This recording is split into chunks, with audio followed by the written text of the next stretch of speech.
Good morning friends. Welcome back to Sneha Sangama Kannada channel. ನಾನು ನಿಮ್ಮ ಗೆಳತಿ ವೀಣಾ. ಎಲ್ಲರೂ ಹೇಗಿದ್ದೀರಿ? ಎಲ್ಲರೂ ಕೂಡ ತುಂಬ ಖುಷಿಯಾಗಿದ್ದೀರಿ, ಆರೋಗ್ಯವಾಗಿದ್ದೀರಿ ಅಂತ ಹೇಳಿ ಭಾವಿಸ್ತೀನಿ. ನೀವು ಯಾವಾಗಲೂ ತುಂಬ ಚೆನ್ನಾಗಿರಬೇಕು ಅಂತ ಹೇಳಿ ಹಾರೈಸ್ತೀನಿ ಸಹ. ಈ ಒಂದು ಭಾನುವಾರದ ಬಿಡುವಿನ ಸಮಯದಲ್ಲಿ ನಿಮ್ಮ ಬುದ್ಧಿಗೆ, ತರ್ಕಕ್ಕೆ, ಆಲೋಚನೆಗಳನ್ನು, ಆಹಾರವನ್ನು ನೀಡುವಂತಹ ಈ ಒಂದು ವಿಡಿಯೋವನ್ನು ನಿಮಗೆ ಪ್ರೆಸೆಂಟ್ ಮಾಡ್ತಾ ಇದ್ದೀನಿ.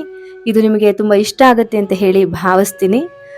ಈ ವಿಡಿಯೋದಲ್ಲಿ ವಿಜ್ಞಾನ ದೊಡ್ಡದ ಅಥವಾ ಪ್ರಕೃತಿ ದೊಡ್ಡದ, ಶಾಶ್ವತ ಸುಖದ ಮಾರ್ಗ ಯಾವುದು, ವಿವಿಧ ಧರ್ಮಗಳು, ವಿವಿಧ ದೇವತೆಗಳು ಅವಶ್ಯವೇ, ಬ್ರಹ್ಮಾಂಡವು ಉದ್ಭವಿಸಿದ್ದು ಹೇಗೆ, ಈ 4 ಪ್ರಶ್ನೆಗಳಿಗೆ ಉತ್ತರವನ್ನ ಕಂಡ್ಕೊಳ್ತಾ ಹೋಗೋಣ. ವಿಡಿಯೋವನ್ನ ಕೊನೆ ತನಕ ವಾಚ್ ಮಾಡಿ, ಲೈಕ್ ಕೊಡುವ ಮೂಲಕ ಸಪೋರ್ಟ್ ಮಾಡಿ. ವಿಡಿಯೋ ಇನ್ಫಾರ್ಮೇಟಿವ್ ಅನಿಸಿದ್ರೆ ನಿಮ್ಮ ಪ್ರೀತಿ ಪಾತ್ರರಿಗೆ ಶೇರ್ ಮಾಡಿ. ನಿಮ್ಮ ಅಭಿಪ್ರಾಯಗಳನ್ನು ಕಮೆಂಟ್ ಬಾಕ್ಸ್ನಲ್ಲಿ ತಿಳಿಸಿ. ಮೊದಲ ಬಾರಿಗೆ ಚಾನೆಲ್ಗೆ ಭೇಟಿ ಕೊಟ್ಟಿದ್ರೆ ನಾನು ವೀಣಾ. ಜೀವನದ ವಿವಿಧ ಆಯಾಮಗಳ ಕುರಿತಾದ ವಿಡಿಯೋಗಳನ್ನು ಸ್ನೇಹ ಸಂಗಮ ಕನ್ನಡ ಚಾನೆಲ್ ಮೂಲಕ ಎಲ್ಲ ಸಹೃದಯರೊಂದಿಗೆ ಹಂಚಿಕೊಳ್ತೇನೆ. ಸ್ನೇಹ ಸಂಗಮ ಕನ್ನಡ ಚಾನೆಲನ್ನು ಸಬ್ಸ್ಕ್ರೈಬ್ ಮಾಡೋ ಮೂಲಕ ನನ್ನ ಸ್ನೇಹ ಬಳಗವನ್ನು ಸೇರಿ ಅಂತ ಹೇಳಿ ಕೇಳ್ಕೊಳ್ತೀನಿ. ಯಾರಾದರೂ ಸಬ್ಸ್ಕ್ರೈಬ್ ಮಾಡದೆ ವಿಡಿಯೋವನ್ನು ನೋಡ್ತಿದ್ರೆ ದಯಮಾಡಿ ಚಾನೆಲನ್ನು ಸಬ್ಸ್ಕ್ರೈಬ್ ಮಾಡಿ ನೋಡಿ. ಸಬ್ಸ್ಕ್ರೈಬರ್ಸ್, ಲೈಕ್ಸ್, ವ್ಯೂಸ್ ಇದೆಲ್ಲ ಹೆಚ್ಚಾದಾಗ ನನಗೆ ಆ ಕಂಟೆಂಟ್ ಬಗ್ಗೆ ವಿಡಿಯೋ ಮಾಡೋದಕ್ಕೆ ಹೆಚ್ಚಿನ ಮೋಟಿವೇಶನ್ ಸಿಗುತ್ತೆ. ಅದು ನನ್ನ ಸ್ನೇಹ ಬಳಗಕ್ಕೆ ಇಷ್ಟ ಆಗ್ತಾ ಇದೆ, ಆ ವಿಚಾರವಾಗಿ ಮತ್ತಷ್ಟು ತಿಳಿಸ್ಕೊಡ್ಬೇಕು ಅನ್ನೋಂತಹ ಹುಮ್ಮಸ್ಸು ಬರುತ್ತೆ. ಹಾಗಾಗಿ ಹೇಳ್ತಾ ಇದ್ದೀನಿ, ದಯಮಾಡಿ ಲೈಕ್ ಮಾಡಿ, ಶೇರ್ ಮಾಡಿ, ಸಬ್ಸ್ಕ್ರೈಬ್ ಮಾಡಿ. ಓಕೆ, ತಡ ಮಾಡದೆ ವಿಚಾರಕ್ಕೆ ಬಂದುಬಿಡೋಣ. ಇದು ವಿಜ್ಞಾನ ಯುಗ. ಮಾನವ ತನ್ನ ಮೇಧಾಶಕ್ತಿಯಿಂದ ವಿಜ್ಞಾನದಲ್ಲಿ ಅತ್ಯದ್ಭುತವಾದ ಪ್ರಗತಿಯನ್ನ ಸಾಧಿಸ್ತಾ ಇದ್ದಾನೆ. ಭೌತ ವಿಜ್ಞಾನ, ರಾಸಾಯನಿಕ ವಿಜ್ಞಾನ, ಜೀವ ವಿಜ್ಞಾನ ಮುಂತಾದವುಗಳಲ್ಲಿ ವಿಜ್ಞಾನಿಗಳು ಪ್ರಕೃತಿಯ ರಹಸ್ಯವನ್ನ ಭೇದಿಸೋದಕ್ಕಾಗಿ ಅವಿರತ ಹೋರಾಟವನ್ನ ನಡೆಸ್ತಾ ಇದ್ದಾರೆ. ಪ್ರಕೃತಿಯ ಭೌತಿಕ ಲೋಕದ ಸೂಕ್ಷ್ಮ ತತ್ವಗಳನ್ನ, ನಿಯಮಗಳನ್ನ ಅರ್ಥಕೊಂಡು ಮಾನವ ಕುಲವೇ ದಂಗು ಬಡಿಯುವಂತಹ ಸಾಧನೆಗಳನ್ನು ಕೂಡ ಸಾಧಿಸಿದ್ದಾರೆ. ಪ್ರಕೃತಿಯ ಸಂಪೂರ್ಣ ರಹಸ್ಯವನ್ನ ಭೇದಿಸಿ ಪ್ರಕೃತಿಯ ಮೇಲೆ ಮಾನವನ ಸಂಪೂರ್ಣ ಪ್ರಭುತ್ವವನ್ನ ಸಂಪಾದಿಸಬೇಕು ಅನ್ನೋದೇ ವಿಜ್ಞಾನಿಗಳ ಕೊನೆಯಿಲ್ಲದ ಹೋರಾಟದ ಉದ್ದೇಶ. ಪ್ರಕೃತಿ ರಹಸ್ಯವನ್ನ ತಿಳಿಯುವ ಸ್ವಾಭಾವಿಕ ಕುತೂಹಲ ಪ್ರವೃತ್ತಿ ಈ ಸಂಶೋಧನೆಗೆ ಮೂಲ ಕಾರಣವಾಗಿದ್ರೂ ಸಹ ವಿಜ್ಞಾನದಿಂದಲೇ ಮಾನವ ಕುಲಕ್ಕೆ ಶಾಶ್ವತ ಸುಖವನ್ನ ದೊರಕಿಸಿಕೊಡ್ಬೇಕು ಅನ್ನೋದೇ ವಿಜ್ಞಾನಿಗಳ ಉದ್ದೇಶ. ಈ ಉದ್ದೇಶ ಬರಲಿರುವ ವರ್ಷಗಳಲ್ಲಿ ಸಫಲ ಆಗತ್ತೆ ಅನ್ನೋದು ಮಾನವ ಕುಲದ ನಂಬಿಕೆ. ಈ ಉದ್ದೇಶ ಸಫಲವಾಗತ್ತಾ? ಮಾನವ ಪ್ರಕೃತಿಯ ಮೇಲೆ ಸಂಪೂರ್ಣ ಪ್ರಭುತ್ವವನ್ನ ಸಂಪಾದಿಸೋದಕ್ಕೆ ಸಾಧ್ಯ ಆಗುತ್ತಾ? ವಿಜ್ಞಾನದಿಂದ ಮಾನವನಿಗೆ ಶಾಶ್ವತ ಸುಖ ಸಿಗುತ್ತಾ ಅಂತ ಹೇಳಿ ನೋಡೋದಾದ್ರೆ ನನ್ನ ಪ್ರಕಾರ ಅದು ಅಸಾಧ್ಯ ಅಂತ ಹೇಳಿ ಅನ್ನಿಸುತ್ತೆ. ಕೇವಲ ಐಹಿಕ ಸುಖ ಸಾಧನೆಗಾಗಿ ಸಂಶೋಧನೆಯನ್ನು ನಡೆಸಿದಂತಹ ಭೌತಿಕ ಯೋಗಿಗಳಾದಂತಹ ವಿಜ್ಞಾನಿಗಳು ಐಹಿಕ ಸುಖ ಸಾಧನೆಗಾಗಿ ಒಂದು ತಪಸ್ಸನ್ನ ನಡೆಸಿ ಅದರ ಫಲವಾಗಿ ಪ್ರಕೃತಿ ಅವರಿಗೆ ತನ್ನ ಅನಂತ ಶಕ್ತಿಯ ರಹಸ್ಯದ ಅತ್ಯಲ್ಪ ಭಾಗದ ಅರಿವನ್ನ ಉಂಟು ಮಾಡಿದ್ರೂ ಸಹ ಆ ರಹಸ್ಯದ ದುರುಪಯೋಗವನ್ನ ಮಾಡ್ತಾ ಪ್ರತಿಸೃಷ್ಟಿಯನ್ನ ಸೃಷ್ಟಿಸುವ ದಾರಿಯತ್ತ ಸಾಗಿದ್ದಾರೆ. ವಿಜ್ಞಾನದಿಂದ ಸಾಕಷ್ಟು ಭೌತಿಕ ಸುಖದ ಅನುಕೂಲತೆಗಳು ಆಗಿವೆ. ವಿಜ್ಞಾನವು ಮಾನವ ಕುಲಕ್ಕೆ ಕೇವಲ ಭೌತಿಕ ಸ್ವರ್ಗವನ್ನಷ್ಟೇ ತಂದಿಲ್ಲ, ಕೆಲವೊಂದಷ್ಟು ಸಮಸ್ಯೆಗಳನ್ನು ಕೂಡ ತಂದಿದೆ. ಪ್ರತಿಸೃಷ್ಟಿಯನ್ನೇ ಮಾಡಬಲ್ಲೆ ಅನ್ನುವಂತಹ ಹೆಮ್ಮೆಯೊಂದಿಗೆ ವಿಜ್ಞಾನಿಗಳಿಗೆ ಪ್ರಳಯದ ಭೀತಿಯೂ ಕೂಡ ಬೆನ್ನಟ್ಟಿದೆ. ಭೂಮಿಯ ಅನರ್ಘ್ಯ ಸಂಪತ್ತು ಬರಿದಾಗತೊಡಗಿದೆ. ಪ್ರತಿಸೃಷ್ಟಿಗೆ ಕೈ ಹಾಕಿದರೆ ಆಗುವಂತಹ ಪರಿಣಾಮವೇನೋ ಅನ್ನೋದು ವಿಜ್ಞಾನಿಗಳ ಅರಿವಿಗೆ ನಿಲುಕದಂತಹ ಮಾತು. ವಿಜ್ಞಾನಿಗಳು ಸೃಷ್ಟಿ ಮಾಡಿದ್ರು, ಸಂಹಾರ ನಡೆಸಿದ್ರು, ಪ್ರಕೃತಿಯ ಮೂಲ ಶಕ್ತಿಯ, ಸೂಕ್ಷ್ಮ ಶಕ್ತಿಯ ಬಲದಿಂದಲೇ ಅದು ನಡಿಬೇಕು. ಹೀಗೆ ಪ್ರಕೃತಿಯ ಅಮೋಘ ಶಕ್ತಿಯನ್ನ ಐಹಿಕ ಸುಖಕ್ಕಾಗಿ ಮನಬಂದ ಮಾರ್ಗದತ್ತ ಬಳಸ್ತಾ ಹೊರಟ್ರೆ ಮಾನವ ಕುಲವನ್ನ ಪ್ರಳಯದತ್ತ ಮುನ್ನುಗ್ಗಿಸಿದಂತೆ ಅನ್ನೋದು ವಿಜ್ಞಾನಿಗಳು ಅರ್ಥಕೊಂಡಿಲ್ಲ. ಅರ್ತಿದ್ರು ಕೂಡ ಅವರು ನಾ ಏನ್ ಬೇಕಾದ್ರೂ ಸಾಧನೆ ಮಾಡಬಲ್ಲೋ ಅನ್ನೋಂಥ ಅಹಂಕಾರದಿಂದ ಮತ್ತು ಪ್ರಕೃತಿಯ ಮಾಯಾಬಂಧನದಲ್ಲಿ ಸಿಲುಕಿದವರಾಗಿರೋದ್ರಿಂದ ಪ್ರಕೃತಿಯ ರಹಸ್ಯವನ್ನ ಭೇದಿಸುತ್ತಾ ಆ ರಹಸ್ಯದ ಫಲವನ್ನ ಮಾನವನ ಐಹಿಕ ಸುಖಕ್ಕಾಗಿ ಉಪಯೋಗಿಸುವ ಕಾರ್ಯವನ್ನ ಮುಂದುವರಿಸಿದ್ದಾರೆ. ಅಹಂಕಾರ ತತ್ವದ ಅಡಿಪಾಯದ ಮೇಲೆ ವಿಜ್ಞಾನಿಗಳ ತಪಸ್ಸು ಕೇವಲ ಐಹಿಕ ಸುಖಕ್ಕಾಗಿ ನಡೆದಿದೆ. ಮಾನವನ ಧೀಶಕ್ತಿ ಎಂಬ ತುಪ್ಪದ ಆಹುತಿ ಭೌತಿಕ ಸುಖ ಸಂಶೋಧನೆಯ ತಾಮಸಿಕ ಯಜ್ಞಕುಂಡದಲ್ಲಿ ಬೀಳ್ತೊಡಗ್ತಾ ಇದೆ. ಅದರಿಂದ ದೊರೆಯುವಂತಹ ಫಲ ಅಸುರಿ ಶಕ್ತಿಯ ಉದ್ಭವ. ಸೃಷ್ಟಿಯ ಉದ್ದೇಶ ಕೇವಲ ಭೌತಿಕ ಸುಖ ಸಾಧನೆಯನ್ನೇ ವೃದ್ಧಿಗೊಳಿಸುತ್ತಾ ಹೋಗೋದಿಲ್ಲ, ಪೂರ್ಣದಿಂದ ಜನಿಸಿ ಭೌತಿಕ ಲೋಕಕ್ಕೆ ಬಂದು ಭೌತಿಕ ಲೋಕದ ಉದ್ದೇಶವನ್ನ ಪೂರ್ಣಗೊಳಿಸಿ ಮತ್ತೆ ಪೂರ್ಣತ್ವವನ್ನು ಸೇರೋದು. ಈ ಉದ್ದೇಶವನ್ನ ಅರಿಯದೆ ವಿಜ್ಞಾನಿಗಳು ಪ್ರಕೃತಿಯ ರಹಸ್ಯವನ್ನೇ ಭೇದಿಸೋದಕ್ಕೆ ಪ್ರಯತ್ನಿಸುತ್ತಿರುವಂತಹ ಮಾರ್ಗ ಸೂಕ್ಷ್ಮದರ್ಶಕವಿಲ್ಲದೆ ಸ್ಥೂಲ ಚಕ್ಷುವಿನಿಂದ ಪರಮಾಣುವನ್ನು ನೋಡಲು ಪ್ರಯತ್ನಿಸಿದಂತೆ. ವಿಜ್ಞಾನಿಗಳು ಪ್ರಕೃತಿಯ ಸೂಕ್ಷ್ಮ ಶಕ್ತಿಯ ಸಹಾಯದಿಂದ ಅನ್ಯ ಗ್ರಹಗಳಲ್ಲಿ ವಾಸಿಸಿದ್ರೂ ಅವರು ಪೃಥ್ವಿ ತತ್ವದ ಮೇಲೆಯೇ ಉಳಿಯೋದ್ರಿಂದ ಶಾಶ್ವತ ಸುಖ ಎಂದು ಕೂಡ ಸಿಗ್ಲಾರ್ದು. ಮಾನವ ಕುಲಕ್ಕೆ ಗೋಳು ತಪ್ಪಲಾರ್ದು. ಭೌತಿಕ ದೇಹವನ್ನಿಟ್ಕೊಂಡು ಯಾವ ಗ್ರಹಕ್ಕೆ ಹೋದ್ರೂ ಅಲ್ಲಿ ದೊರೆಯುವುದು ಪೃಥ್ವಿಯ ಅನುಭವವೇ. ಯೋಗಿಗಳು ಯೋಗ ಬಲದಿಂದ ಸಿದ್ಧಿಗಳನ್ನ ಪ್ರದರ್ಶಿಸ್ತಾ ಹೊರಟ್ರೆ ಹೇಗೆ ಅವರ ಪತನ ಆಗುತ್ತೋ ಹಾಗೆಯೇ ಭೌತಿಕ ಯೋಗಿಗಳಾದಂತಹ ವಿಜ್ಞಾನಿಗಳು ಭೌತಿಕ ಸಿದ್ಧಿಯನ್ನ ಸಾಧಿಸಿ ಆ ಭೌತಿಕ ಸಿದ್ಧಿಗಳನ್ನ ಪ್ರದರ್ಶಿಸ್ತಾ ಪ್ರತಿಸೃಷ್ಟಿಗೆ ಕೈ ಹಾಕಿದ್ರೆ ಲೋಕದ ಪತನ ಖಂಡಿತ. ಹಾಗಾದ್ರೆ ಶಾಶ್ವತ ಸುಖದ ಮಾರ್ಗ ಯಾವುದು? ಸಹಸ್ರಾರು ವರ್ಷಗಳ ಪೂರ್ವದಲ್ಲಿಗೆ ಆಧ್ಯಾತ್ಮಿಕ ವಿಜ್ಞಾನಿಗಳಾದ ನಮ್ಮ ಋಷಿ ಮುನಿಗಳು ಮಾನವ ಕುಲಕ್ಕೆ ಶಾಶ್ವತ ಸುಖವನ್ನ ದೊರಕಿಸಿಕೊಡೋದಕ್ಕಾಗಿ ಪ್ರಯತ್ನಿಸಿ ಅದರಲ್ಲಿ ಯಶಸ್ವಿ ಸಹ ಆಗಿದ್ದಾರೆ. ಇದಕ್ಕಾಗಿ ಅವರು ಪ್ರಪಂಚದ ಸರ್ವ ಸುಖ ಭೋಗಗಳನ್ನ ತ್ಯಾಗ ಮಾಡಿ ಅರಣ್ಯದಲ್ಲಿದ್ದುಕೊಂಡು ಚಿಂತನೆ ಮಾಡಿ ಮಾನವನ ಶಾಶ್ವತ ಸುಖಕ್ಕಾಗಿ ವಿವಿಧ ಮಾರ್ಗಗಳನ್ನ ತೋರಿಸಿಕೊಟ್ಟಿದ್ದಾರೆ. ಅವರು ಇಂದಿನ ವಿಜ್ಞಾನಿಗಳಂತೆ ಪ್ರಕೃತಿಯ ತತ್ವಗಳನ್ನ ನಿಯಮಗಳನ್ನ ಅರ್ಥಕೊಂಡು ಅವುಗಳಿಂದ ಕೇವಲ ಐಹಿಕ ಸುಖ ಭೋಗಗಳನ್ನಷ್ಟೇ ವೃದ್ಧಿಗೊಳಿಸುವಂತಹ ಹೋರಾಟಕ್ಕೆ ಇಳಿಲಿಲ್ಲ. ಅಂದ್ರೆ ಮಾನವನಲ್ಲಿರುವ ಚಿಕಿತ್ಸಕ ಪ್ರವೃತ್ತಿಯನ್ನು ಸಂಶೋಧನಾ ಪ್ರವೃತ್ತಿಯನ್ನ ಉಪಯೋಗಿಸಿ ಐಹಿಕ ಸುಖ ಸಾಧನೆ ಸಾಧಿಸಬಾರದೆಂದು ಇದರ ಅರ್ಥ ಅಲ್ಲ. ಮಾನವನ ಅಂತರಂಗ ವಿಕಾಸವಾಗದೆ ಕೇವಲ ಬಹಿರಂಗ ವೈಭವ ಚಂದ್ರ ಮಂಗಳ ಶುಕ್ರರನ್ನ ಮುಟ್ಟುತ್ತಿರುವಂತಹ ಫಲವನ್ನು ನಾವು ಇವತ್ತು ಪ್ರತ್ಯಕ್ಷವಾಗಿ ಅನುಭವಿಸ್ತಾ ಇದ್ದೀವಿ. ಅಂತಂದ್ರೆ ವಿಜ್ಞಾನದ ವಿರೋಧವಾಗಿ ಇದು ಹೇಳಿಕೆಯಲ್ಲ. ಕೇವಲ ಐಹಿಕವಾದಂತಹ ಒಂದು ಸಾಧನೆ ಮಾಡಿದ್ರೆ ಸಾಲದು, ಆಂತರಿಕವಾದಂತಹ ಸಾಧನೆ ಕೂಡ ಆಗಬೇಕು ಅನ್ನೋದು ಈ ಮಾತುಗಳ ಉದ್ದೇಶ. ನಮ್ಮ ಋಷಿಗಳು ಪ್ರಕೃತಿಯ ಈ ಮಾಯಾ ವಿಲಾಸಕ್ಕೆ ಬಲಿ ಬೀಳದೆ ಪ್ರಕೃತಿಯೇ ಉದ್ಭವವಾದ ಮೂಲ ತತ್ವಕ್ಕೆ ತಮ್ಮ ಸಂಪೂರ್ಣ ಸಮರ್ಪಣೆಯನ್ನ ಮಾಡಿದ್ರು. ಬ್ರಹ್ಮಾಂಡ ಕರ್ತನನ್ನೇ ಕುರಿತು ಚಿಂತನೆ ಮಾಡಿದ್ರು. ಅವರು ಆ ಕಾಲದಲ್ಲಿ ಸೃಷ್ಟಿಕರ್ತನನ್ನೇ ಶೋಧಿಸ ಹೊರಟ ಮಾಡಿದ ಅತ್ಯುಗ್ರ ತಪಸ್ಸಿನ ಫಲವಾಗಿ ಅವರಿಗೆ ಆಧ್ಯಾತ್ಮಿಕ ವಿಜ್ಞಾನದ ಪರಮೋಚ್ಚ ಅನುಭವಗಳಾದವು. ಇದಕ್ಕಾಗಿ ಅಂದು ಅವರು ಪಟ್ಟಂತಹ ಕಷ್ಟಗಳು, ಕೈಗೊಂಡಂತಹ ಪರಾವೈರಾಗ್ಯ, ಪ್ರಾಣಶಕ್ತಿಯನ್ನೇ ಆಹುತಿ ಕೊಡುತ್ತಾ ಮಾಡಿದ ಅತ್ಯುಗ್ರವಾದ ತಪಸ್ಸಿನ ತಪವನ್ನು ನಾವು ಕಲ್ಪನೆಯಲ್ಲಿಯೂ ಕೂಡ ಅನುಭವಿಸೋದಕ್ಕೆ ಸಮರ್ಥರಲ್ಲ. ತಮ್ಮ ಅಹಂಕಾರವನ್ನೇ ಆಹುತಿ ಕೊಟ್ಟ ಪ್ರಕೃತಿಯ ಮಾಯಾಜಾಲವನ್ನೇ ಹರಿದು ಮೂಲತತ್ವದಲ್ಲಿಯೇ ಋಷಿಗಳು ಒಂದಾದದ್ರಿಂದ ಅವರು ಪ್ರಕೃತಿಯ ಮೇಲೆ ವಿಜಯವನ್ನ ಸಂಪಾದಿಸಿದ್ರು. ಪ್ರಕೃತಿಯ ಸಂಪೂರ್ಣ ರಹಸ್ಯಗಳು ಅವರಿಗೆ ತಿಳಿದವು. ಪ್ರಕೃತಿಯ ಬಾಹ್ಯ ಶೋಧನೆಯಿಂದ ಕೇವಲ ಪ್ರಕೃತಿಯ ಮಾಯಾಜಾಲದಲ್ಲಿಯೇ ತೊಳಲಾಡಬೇಕಾಗೋದ್ರಿಂದ ಈಗಿನ ವಿಜ್ಞಾನದ ಸಕಲ ಜ್ಞಾನವು ಅವರಿಗಿದ್ರೂ ಅವರು ಈ ಭೌತಿಕ ವಿಜ್ಞಾನದ ಮಾರ್ಗವನ್ನ ಮಾನವ ಕುಲಕ್ಕೆ ತೋರಿಸಲಿಲ್ಲ. ಪರಬ್ರಹ್ಮ ತತ್ವದಲ್ಲಿ ಒಂದಾಗಿ ಅರ್ಥಕೊಂಡಂತಹ ಆಧ್ಯಾತ್ಮಿಕ ವಿಜ್ಞಾನದ ಮಾರ್ಗವನ್ನೇ ಮಾನವ ಕುಲದ ಅನಂತ ಕಲ್ಯಾಣಕ್ಕಾಗಿ ಪ್ರಚಾರ ಮಾಡಿದ್ರು. ಮಾನವ ಕುಲಕ್ಕೆ ಶಾಶ್ವತ ಸುಖದ ಮಾರ್ಗವು ದೊರೆಯಲೆಂದೇ ನಿರ್ಗುಣ, ನಿರಾಕಾರ, ಅನಂತ ಮತ್ತು ಸರ್ವವ್ಯಾಪಿಯಾದ ಪರಬ್ರಹ್ಮನು ಸಗುಣ ಸಾಕಾರ ಬ್ರಹ್ಮನ ಮುಖಾಂತರವಾಗಿ ಆ ಮೂಲಕ ಋಷಿಗಳ ಮುಖದಿಂದ ವೇದೋಪನಿಷತ್ತುಗಳನ್ನು ಪ್ರಕಟಪಡಿಸಿ ಮಾನವ ಕುಲಕ್ಕೆ ಶಾಶ್ವತ ಸುಖದ ಮಾರ್ಗವನ್ನ ತೋರಿಸಿದ್ದಾನೆ. ವಿವಿಧ ಧರ್ಮಗಳು, ವಿವಿಧ ದೇವತೆಗಳು ಅವಶ್ಯವೇ ಅಂತ ಹೇಳಿ ನೋಡೋದಾದ್ರೆ ನಿರ್ಗುಣನು, ನಿರಾಕಾರನು, ಅನಂತನು, ಸರ್ವವ್ಯಾಪಿಯೂ ಸರ್ವಶಕ್ತನೂ ಆದ ಪರಬ್ರಹ್ಮನು ಸಂಕಲ್ಪದಿಂದ ಪ್ರಕೃತಿ ಅನ್ನುವಂತಹ ಎರಡನೆಯ ಭಾಗವಾಗಿ ಪ್ರಕೃತಿ ಎಂಬ ಎರಡನೆಯ ಭಾಗದ ಮೂಲಕವಾಗಿ ಅನಂತ ಕೋಟಿ ಬ್ರಹ್ಮಾಂಡಗಳ ಸಗುಣ ಸಾಕಾರ ರೂಪವನ್ನ ಧರಿಸ್ಕೊಳ್ತಾನೆ. ಪಂಚಭೂತಗಳಿಂದ ಸೃಷ್ಟಿಯಾದ ಅನಂತ ಕೋಟಿ ಬ್ರಹ್ಮಾಂಡಗಳಲ್ಲಿ ಅನಂತ ಜೀವಿಗಳ ರೂಪವನ್ನ ತಾಳಿದಾನೆ. ಈ ಪರಬ್ರಹ್ಮನ ಪರಾಶಕ್ತಿಯ ಮಾಯಾಜಾಲದಲ್ಲಿ ಸಿಲುಕಿದಂತಹ ಜೀವಿಗಳು ಅಹಂಕಾರ ಮಮಕಾರಗಳಿಂದ ತಮ್ಮ ನಿಜ ಸ್ವರೂಪವನ್ನ ಮರೆತು ಕಲ್ಪಾಂತರದವರೆಗೆ ಅನಂತ ಯೋನಿಗಳಲ್ಲಿ ತೊಳಲಾಡತೊಡಗಿದ್ರು. ಈ ಬಂಧನದಿಂದ ಪಾರಾಗಿ ತಮ್ಮ ನಿಜ ಸ್ವರೂಪ ಅರ್ಥಕೊಳ್ಳೋದಕ್ಕೋಸ್ಕರ ಅನೇಕ ರೂಪ, ವರ್ಣ, ಸ್ವಭಾವ ಈ ರೀತಿ ನೀತಿ ನಡತೆಗಳನ್ನ ಮಾಯಾಜಾಲದಿಂದ ಪಡೆದಂತಹ ಮಾನವ ಕುಲಕ್ಕೆ ಅವರವರ ಸ್ವಭಾವ, ಅಧಿಕಾರ, ರೀತಿ ನೀತಿ, ಆಶೆ ಆಕಾಂಕ್ಷೆಗಳಿಗೆ ಅನುಗುಣವಾಗಿ ಅವರು ಶಾಶ್ವತ ಸುಖಗಳನ್ನ ಪಡೆಯಲು ಪರಬ್ರಹ್ಮನು ಋಷಿಗಳ ಮೂಲಕವಾಗಿ ವಿವಿಧ ಧರ್ಮಗಳನ್ನು, ಪಂಥಗಳನ್ನು, ಸಂಪ್ರದಾಯಗಳನ್ನ ತೋರಿಸಿಕೊಟ್ಟಿದ್ದಾನೆ.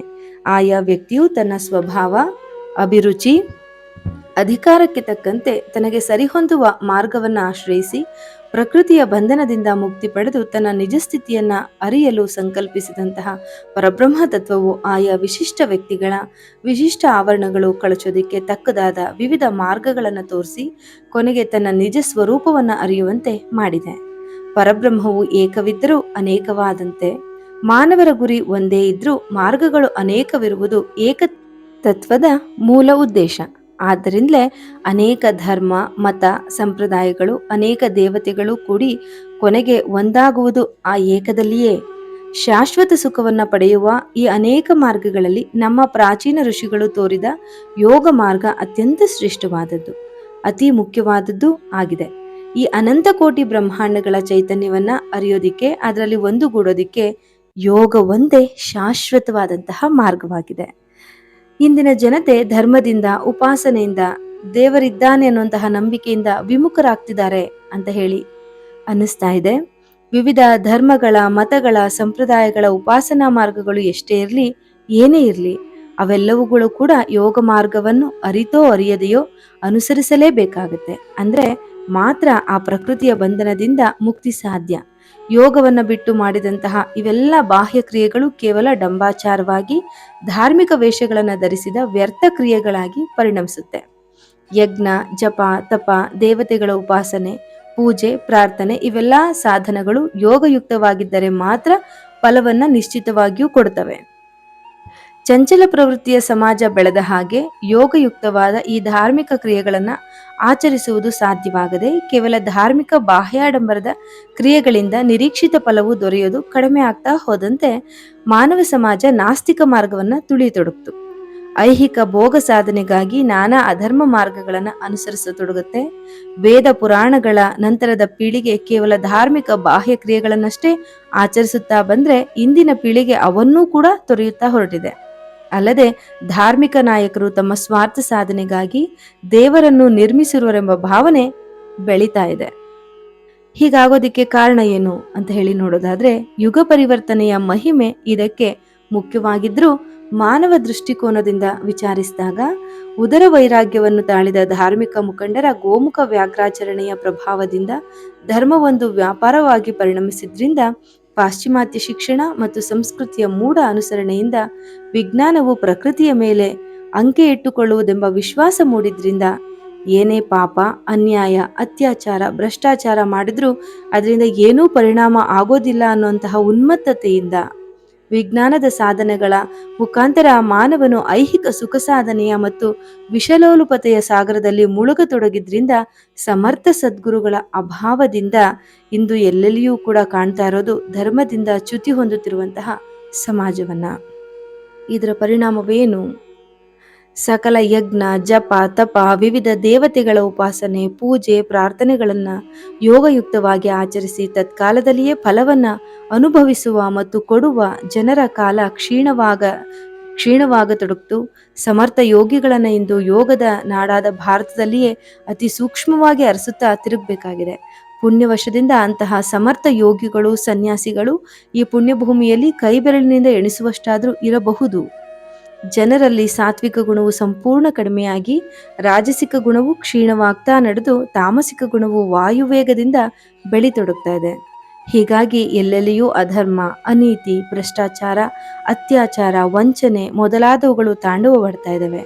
ಇದರಿಂದ ಜಗತ್ತಿನಲ್ಲಿ ಅರಾಜಕತೆ, ಅಶಾಂತಿ, ಗಲಭೆ, ದಂಗೆ, ಹತ್ಯಾಕಾಂಡ, ರಕ್ತಕ್ರಾಂತಿಗಳು ಹೆಚ್ಚಿವೆ. ತಾಮಸಿಕ ಗುಣವು ಪೂರ್ಣ ಪ್ರಮಾಣಗಳಿಂದ ಸರ್ವತ್ರ ಹಬ್ಬಿದಾಗ ಅದರ ಪರಿಣಾಮವೇ ಸರ್ವನಾಶ. ರೋಗಾಣುಗಳಿಂದ ಸಕಲ ಜೀವಿಗಳ ಭೌತಿಕ ಶರೀರವು ನಾಶ ಆಗುವಂತೆ ಸಮಷ್ಟಿ ಮನಸ್ಸಿಗೆ ಪೂರ್ಣ ಪ್ರಮಾಣದಿಂದ ತಮಸ್ಸು ಆವರಿಸಿದ್ರೆ ಸೃಷ್ಟಿಯ ನಿಯಮದಂತೆ ಸರ್ವನಾಶ ಸಂಭವಿಸಲೇಬೇಕು. ಹಾಗಾದ್ರೆ ಈ ಒಂದು ಸರ್ವನಾಶದಿಂದ ತಪ್ಪಿಸಿಕೊಳ್ಳುವಂತಹ ಮಾರ್ಗ ಏನು ಅಂತ ನೋಡೋದಾದ್ರೆ, ಕಾಲಚಕ್ರದ ಉರುಳುವಿಕೆಯನ್ನ ನಿಲ್ಲಿಸುವಂತಹ ಸಾಮರ್ಥ್ಯ ಇರೋದು ಮಹಾಕಾಲನಿಗೆ ಒಬ್ಬನಿಗೇನೆ. ಆದ್ರೂ ಕೂಡ ಮಾನವ ಜೀವಿಯು ಮಾನವ ಧರ್ಮದಂತೆ ಪುರುಷ ಪ್ರಯತ್ನವನ್ನ ಮಾಡಬೇಕಾಗತ್ತೆ. ಸಾತ್ವಿಕ ಗುಣವನ್ನ ಜಗದ್ವ್ಯಾಪಿಯಾಗಿ ಹಬ್ಬಿಸುವಂತಹ ಪ್ರಯತ್ನದಿಂದ ಮಾತ್ರ ಜಗತ್ತಿನಲ್ಲಿ ಸುಖ ಶಾಂತಿಗಳು ನೆಲೆಸಿ ಮಾನವ ಕುಲವು ನೆಮ್ಮದಿಯಿಂದ ಬಾಳೋದಿಕ್ಕೆ ಸಾಧ್ಯ ಆಗುತ್ತೆ. ಜಗತ್ತಿನ ಎಲ್ಲಾ ಅನರ್ಥಗಳಿಗೂ ಸಾತ್ವಿಕ ಗುಣದ ಅಭಾವವೇ ಕಾರಣ. ಸಾತ್ವಿಕ ಗುಣವನ್ನು ವೃದ್ಧಿಸೋದಿಕ್ಕೆ ಯೋಗ ಸಾಧನವು ಮುಖ್ಯವಾದಂತಹ ಒಂದು ಮಾರ್ಗ. ಯೋಗ ಸಾಧನೆಯನ್ನ ಅವರವರ ವೈಯಕ್ತಿಕ ಧರ್ಮದ ಆಚರಣೆ ಇಟ್ಕೊಂಡೇ ಮಾಡೋದಿಕ್ಕೆ ಸಾಧ್ಯ ಇದೆ.